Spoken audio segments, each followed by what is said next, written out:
तुर्की के राष्ट्रपति रजब तैयब अर्दोगान पिछले कुछ दिनों से अमेरिका की मर्जी के खिलाफ रूस के समर्थन में बयानबाजी कर रहे हैं। अब अर्दोगान ने खुलकर अमेरिका पर दबाव बनाते हुए कहा कि अमेरिका हमें मजबूर कर रहा है कि हम अन्य देशों से लड़ाकू विमान खरीदने के लिए रक्षा सौदा करें। अमेरिका से F-16 लड़ाकू विमान मिलने में हो रही देरी पर बयान देते हुए अर्दोगान ने कहा कि हमें दूसरे देशों से ऐसे संकेत मिले हैं कि वो हमें अपने लड़ाकू विमान बेचने को लेकर गंभीर हैं। हम अमेरिका को साफ बता देना चाहते हैं कि वो हमें किसी और देश से रक्षा सौदा करने के लिए मजबूर न करे।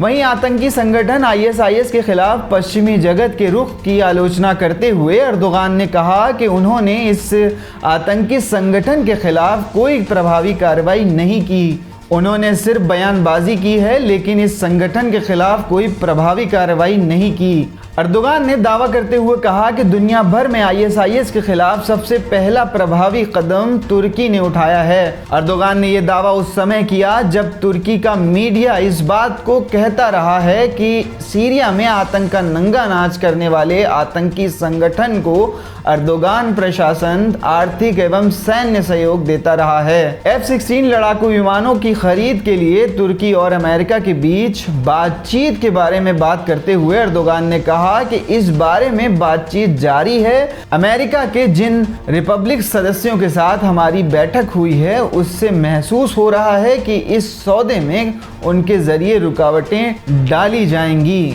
अर्दोगान ने कहा कि हमें उम्मीद है हमें अमेरिका इस बारे में किसी और तरफ जाने के लिए मजबूर नहीं करेगा। हमें दूसरे देशों से संकेत मिल रहे हैं कि वो हमारे साथ रक्षा सौदा करते हुए हमें आधुनिक फाइटर जेट्स देने के लिए तैयार हैं।